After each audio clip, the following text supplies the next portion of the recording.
ভালো সময় আসার আগে ঈশ্বর আমাদের যেই 5টি সংকেত দিয়ে থাকেন।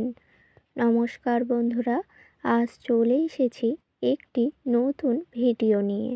আশা করছি ভগবানের আশীর্বাদে সকলে ভালো আছেন, সুস্থ আছেন।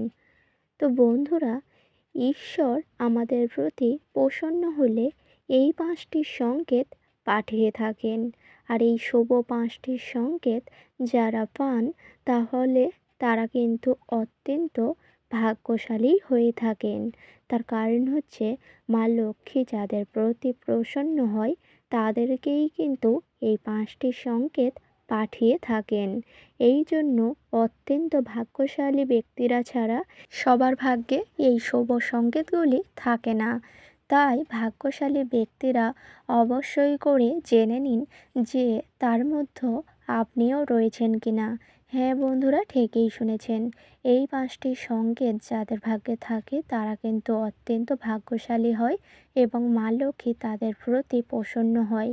এই জন্য এই শুভ 5টি সংকেত মা লক্ষ্মী যাদের প্রতি প্রসন্ন হয় তাদেরকেই দিয়ে থাকেন।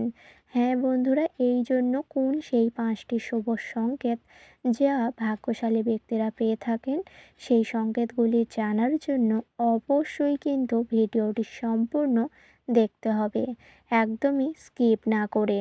আর আমার চ্যানেলে নতুন হলে অবশ্যই চ্যানেলটিকে সাবস্ক্রাইব করে পাশে থাকবেন পরের ভিডিও পাওয়ার জন্য। তো প্রথমেই বলি, মা লক্ষ্মী যে সকল গৃহেতে থাকে বা মা লক্ষ্মী যাদের প্রতি প্রসন্ন হয় তাদেরকেই কিন্তু এই 5টি শুভ সংকেত পাঠিয়ে থাকেন। আর সেই 5টি সংকেত কি কি তা কিন্তু এই ভিডিওর মাধ্যমে জানিয়ে দেব। আর এই শুভ সংকেতগুলির মধ্যে একটি সংকেতও যদি আপনারা পান তাহলে বুঝে নেবেন যে মা লক্ষ্মী আপনার প্রতি খুবই সন্তুষ্ট। তাই এই 5টি সংকেতের মধ্যে একটি হলেও আপনি পেয়েছেন। হ্যাঁ বন্ধুরা, ঠিকই শুনেছেন। এই শুভ সংকেতের মধ্যে যে কোনো একটি সংকেতও যদি আপনি পান তাহলেও কিন্তু আপনি খুবই ভাগ্যবান। এই জন্য সেই শুভ সংকেতগুলি কী কী অবশ্যই করে জেনে নিন, যা মা লক্ষ্মী আপনাদেরকে পাঠিয়ে থাকেন। সর্বপ্রথম যেই শুভ সংকেতটি হচ্ছে, মা লক্ষ্মী কিন্তু খুবই প্রসন্ন হলে তাদেরকেই এই সংকেতগুলি পাঠিয়ে থাকেন। সর্বপ্রথম সংকেতটি হচ্ছে, সেটি হচ্ছে বাড়ির মধ্যে যদি দেখেন কোথাও বাড়ির ছাদে বা ঠাকুর ঘরের চালে বা বাড়ির মধ্যে কোথাও যদি দেখে থাকেন লক্ষ্মী পেঁচা, সাদা লক্ষ্মী পেঁচা যদি বাড়িতে আসে তাহলে বুঝে নেবেন যে মা লক্ষ্মী স্বয়ং বাড়িতে আছেন। এই জন্য মা লক্ষ্মীর বাহন আপনার বাড়িতে দেখা গিয়েছে এবং বোঝাতে চাইছেন এটাই যে মা লক্ষ্মী আপনার গৃহেতে রয়েছে এবং মা লক্ষ্মী প্রসন্ন বলেই আপনার বাড়িতেই এই সাদা লক্ষ্মী পেঁচা দেখা গিয়েছে। এটিই হলো সবথেকে বড় একটি সংকেত, যা মা লক্ষ্মী সবাইকে দিয়েন না বা সবার ভাগ্যে এই শুভ সংকেতগুলি থাকে না। শুধু ভাগ্যবান ব্যক্তিরাই পেয়ে থাকেন বা মা লক্ষ্মী যাদের প্রতি প্রসন্ন তাদেরকেই এই ভাগ্যশালী সংকেতগুলি পাঠিয়ে থাকে। এই জন্য এই সংকেতটি যে পান বা যার বাড়িতে লক্ষ্মী পেঁচা দেখা যায় তারা কিন্তু অত্যন্ত ভাগ্যশালী বলেই তার বাড়িতে এই লক্ষ্মী পেঁচা এসছে। এই জন্য এটি মা লক্ষ্মীর শুভ একটি সংকেত। এবং দ্বিতীয় যেই সংকেতটি হচ্ছে, সেটিও কিন্তু খুবই গুরুত্বপূর্ণ একটি সংকেত, যা হলো আপনারা হয়তো সকালবেলা পূজা পাঠ দিয়ে থাকেন। যখনই ঠাকুর ঘরে যান অবশ্যই ঠাকুর ঘর পরিষ্কার পরিচ্ছন্ন করার পরেই পূজা পাঠ যখন করেন দেখবেন সেই সময় কালো পিঁপড়ের আনাগোনা হয়তো খুবই বেড়ে যায়। এই সংকেতটি যদি আপনারা পান তাহলে বুঝে নেবেন যে স্বয়ং আপনার ঠাকুর ঘরেই মা লক্ষ্মী রয়েছেন। এই জন্য কালো পিঁপড়ার আনাগোনা খুবই বেড়েছে। তার কারণ হচ্ছে, কালো পিঁপড়া ঠাকুর ঘরে থাকার অর্থ হচ্ছে মা লক্ষ্মী আপনার ঠাকুর ঘরে রয়েছেন। এই জন্য কালো পিঁপড়ার আনাগোনাও খুবই বেড়েছে। এই সংকেতটিও কিন্তু মা লক্ষ্মী যাদের প্রসন্ন হয় এই সংকেতটি কিন্তু পাঠিয়ে থাকেন। কালো পিঁপড়া বাড়িতে থাকা অত্যন্ত শুভ বলেই মনে করা হয়। বিশেষ করে পূজা পাঠ করার সময় যদি কালো পিঁপড়া আনাগোনা খুবই বেড়ে যায় তাহলে মা লক্ষ্মীর শুভ একটি সংকেত বা আশীর্বাদ হিসেবেও বলতে পারেন। এই জন্য কালো পিঁপড়া বাড়িতে থাকা মানে অত্যন্ত সৌভাগ্য এবং অর্থ বয়ে নিয়ে আসবে। এটি একটি শুভ সংকেত।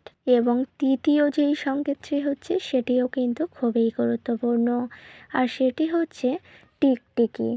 বাড়িতে যদি দেখেন কোথাও টিকটিকি রয়েছে, বাড়ির ঠাকুর ঘরে, রান্নাঘরে, আপনাদের বেডরুমে যদি দেখেন কোথাও টিকটিকি আছে, তাহলে কিন্তু সেটিও কিন্তু খুবই গুরুত্বপূর্ণ একটি সংকেত, যা বাড়িতে সৌভাগ্য নিয়ে আসতে বাধ্য করে।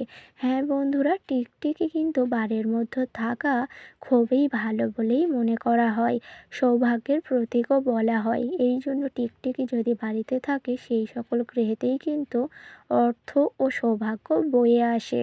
এই জন্য টিকটিকি যে সকল গৃহেতে আছে সেই সকল গৃহেতেই কিন্তু মা লক্ষ্মীর আশীর্বাদ রয়েছে। এই জন্যই টিকটিকি আপনার বাড়িতে দেখা দিয়েছে।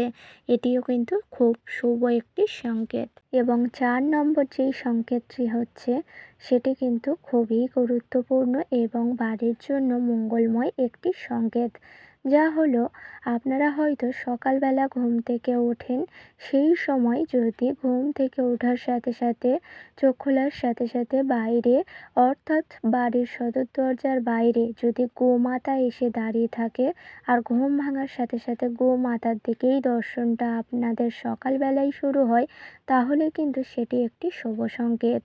বাড়ির সামনে সকালবেলা সূর্যোদয় হওয়ার সাথে সাথে যদি গোমাতাকে দেখেন চোখ খোলার সাথে সাথে, তাহলে সেই দিন শুভ যাবে এবং আপনার বাড়িতে অর্থ ও সৌভাগ্য আসছে বলেই গোমাতাকে দর্শন পেয়েছেন এই সকাল সকাল। এই জন্য গোমাতা যদি বাড়ির সামনে ভুলেও আসে, তাহলে কিন্তু সেটি অত্যন্ত শুভ একটি সংকেত। এবং 5 নম্বর যেই সংকেতটি হলো সেটি হলো ভোর 3টে। ভোর 3টের সময় যদি ঘুম ভেঙে যায় বহুবার আপনাদের, তাহলে বুঝে নেবেন যে স্বয়ং মা লক্ষ্মী বা আপনার ইষ্টদেব আপনার প্রতি প্রসন্ন। যে সকল ব্যক্তিদের মধ্যে এই ঘটনাটি ঘটে তারা কিন্তু অত্যন্ত ভাগ্যশালী হয়ে থাকেন। তার কারণ হচ্ছে ভোর 3টের সময় সকল দেবদেবীরা অবশ্যই করেই জাগ্রত হয়। এই জন্য ভোর 3টের সময় ঘুম ভাঙার অর্থ হচ্ছে মা লক্ষ্মী আপনার গৃহেতে রয়েছে বা মা লক্ষ্মী আপনার প্রতি প্রসন্ন বা আপনার ইষ্ট দেবতা আপনার প্রতি প্রসন্ন। এই জন্য ভোর 3টের সময় আপনাদের বহুবার করে ঘুম ভেঙে যায়।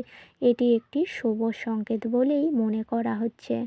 তো এই হলো সেই 5টি শুভ সংকেত, যার মধ্যে একটি সংকেতও যদি আপনারা পেয়ে থাকেন বা আপনারা যদি পান, তাহলে বুঝে নেবেন যে স্বয়ং ঈশ্বর আপনার বাড়িতেই রয়েছে এবং আপনার সৌভাগ্য ও অর্থ বাড়িতে আসতে চলেছে।